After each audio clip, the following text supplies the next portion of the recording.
San níos agus seo táim chun brathnú ar na gnéithe a bhanan na EdPuzzle. Is app Gaeilge EdPuzzle gur féidir leat a úsáid chun físeán idirghníomhacha a chruthaithe agus a roinnt. Tá sé tarraingtach agus gléas nóideach. Is féidir le daltaí é a úsáid ar gléas ar bith. Spreagann úsáid éifeachtach de EdPuzzle daltaí ról gníomhach a ghlacha san ábhar atá roinnte le na múntóirí. Ag an aim céine spreagann sé smaointeoireacht criticúil trí dín cheistú. Le EdPuzzle le úsáid té go edpuzzle.com. Mar bhfuil sé déanta hana agat, clicáil ar tosú agus cruthaigh cúntas. Tá rogha agat cúntas mhúntóire nó cúntas dalta a chruthaigh. Is féidir leat nás go dhéanamh le cúntas Google nó cúntas iomlán nua a chruthaigh. Nuair a logálann tú isteach, is é seo an leathnach a eici tú. Ar clé is féidir leat do scoil a eiceáil agus an tinachar atá cruthaithe agat comá leis na canéil a bhfuil tóir orthu. Sa cúine ar taobh na námha deise tá ruchtan agat ar leabhar an ráid agus cnapa na rangana. Chun EdPuzzle nua a chruthaigh, táim chun clicáil ar ma inachar agus clicáil ar inachar a chur. Tá an rogha agam físeán a chruthaigh. Úsáidte sé físeán ratha ó suíomh cosúil le YouTube. Is féidir am íseán féin a úslódáil. Is féidir am tionscan a bhthóirt donna daltaí nó filtán a chruthaigh chun ma íseán a chur ann. Tá spáinne mé sin níos déanaí. Tá an físeán atá idir lámha agam ar YouTube hana féin. Táim chun an rogha físeán a chruthaigh a roghnaú. Nuair bhreathnaíonn ar taobh na lámha clé den leathnach seo, is féidir an brathnú ar na foiintí ar fad. Táim chun clicáil ar YouTube. Táim chun cóireadach a dhéanamh ar an taas. Tuigh mo thuirthaí aníos. Uaireanta ní eiceann tú an físeán atá tastáil út. Má tharlaíonn sé seo, oscail tab nua agus téigh youtube.com. Aimsigh an físeán atá út agus déan cóp de cheola gréasáin an íseán sin. Táim chun an nasc seo a gramú in EdPuzzle. An céad rud a dhéanamh mé ná an físeán a ghearradh ionas nach mé fáca ach na PC atá úsáideach dó. Chun é seo a dhéanamh is féidir leat é a tharraingt ó ceachtar thaobh den físeán, nó má tá do géirí is féidir píosa a bhaint ón leor. Chun píosa a bhaint ón leor, den clicáil ar an aimlíne, roinn ag gearr agus beidh tú ná píosa a ghearradh nach bhfuil ábhartha. Sa chás seo táim chun ma athraithe a chealú. An céad tab eile ar an mór ná an gothu. Ligean an cnapa seo duit gothu nua a haifeadadh don íseán.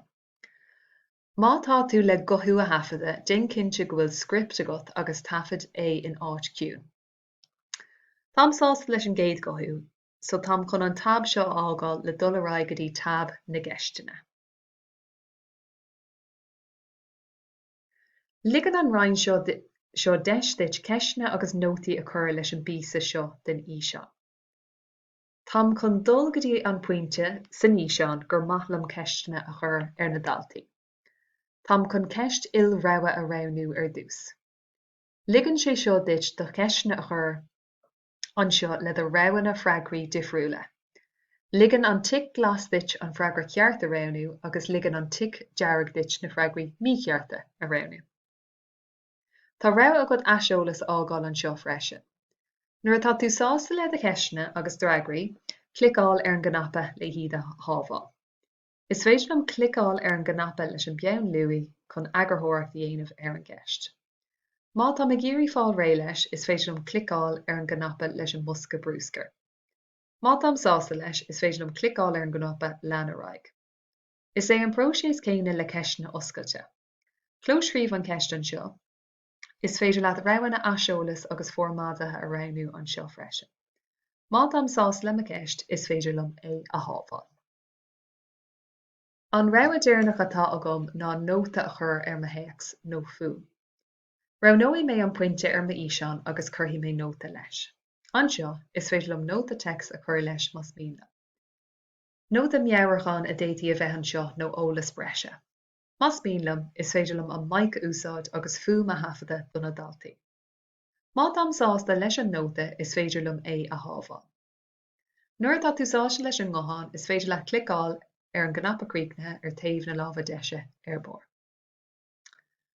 Chun físeán a bhairt an rang, clicáil ar an ghnapa san, ag bun ar taobh na lámha deise. Ón scáil anseo, is féidir leat ceann de na ranganna ratha a rannú nó ceann nua a chruthú. Chun rang nua a chruthú, clicáil ar rang a chur, add class. Waidh seo is féidir anam an ranga a chur síos agus chur síos a thabhairt mas míle. Tá gá rogha agat na ranganna, rang clasachach agus rang oscailte. Roghnigh rang clasachach má tá tú géirí monatóireacht ar EdPuzzle agus feidhmiúlacht ar leabhar an grád. Roghnigh oscailte má tá do gníomhaíochtaí tapaí agus mar a bhfuil feidhmiúlacht breise uait. Níl cúntas EdPuzzle ag teastáil ó na daltaí chun breathnú ar físeán mar seo. Mar bhailart ar sin, má tá tú gúsáid G Suite is féidir leat rang a importáil díreach ó seomar rang a Google. Do ní seán seo, tám chun físeán ó thabhairt chuig mar rang tíreolaíochta na céad bliana. Aniu an dátaí tosaigh agus turthaí mé 7 chun é a dhéanamh. Roghnaigh mé an cnapa cosc ar skipáil. Má thuirm foscríomhainn dúnta ar siúl, chuirfidh sé foscríomhainn dúnta ar ma físeán. Nuair atá sásta leis, is féidir lom clicáil ar san. Nuair atá sé tugadh do na daltaí, feiceadh siad fógra ar a EdPuzzle go bhfuil tasc nua le déanamh. Taispeáinna mé radharc na daltaí inis. Is féidir leat eicáil bhfuil gá tasc le déanamh agus caithfí na daltaí clicáil ar an bhíseán chun an tasc atá deartha agam a chríochnú. Mar luaigh mé níos luatha tá mo rogha ranganna sa cúine ar taobh na lámha deise. Má théim an sin, feicigh mé mo ranganna agus mo tascanna. Is féidir le mo tascanna eicáil leis na dátaí dlite agus gan dátaí dlite, agus freisin na daltaí atá ag freastal ar na ranganna.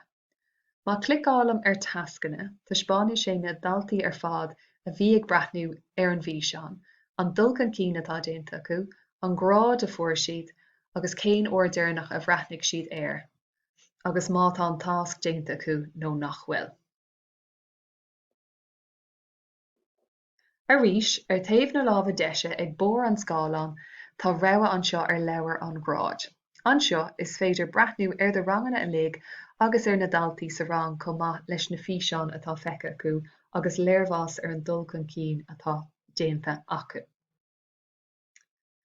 An cén deireanach a sibána mé daoibh ná conas tionscannamh a thabhairt, ionas go mé na daltaí in ann a bhíseán féin EdPuzzle a dhéanamh. Chun é seo a dhéanamh, rachadh mé ar ais go dtí leathanach an ábhar agus clicáil ar ábhar a chur ar ráig. An uair seo tám chun tionscannamh na náltaí a roghnú. Anseo is féidir lom ábhar an físeán a roghnú. An aidhm a roinnt agus tróracha a thabhairt dubh. Má tá tú sásta leis na tróracha, is féidir leat an tionscannamh a hábháil. Ar leanach má ábhar, scrollaigh síos agus is féidir leat mo thionscannamh a fheiceáil. Roghnaigh mé tionscannamh an asa. An sin caithfidh mé rang a roghnú le é a thabhairt agus clicáil ar san. Taispeáinne mé é seo ar radharc na náltaí. Faoi na tascanna atá dlite tá tionscannamh den teadal as ag na daltaí inis. Sin é deireadh an rang teagasc ar EdPuzzle, gur míle maith agat.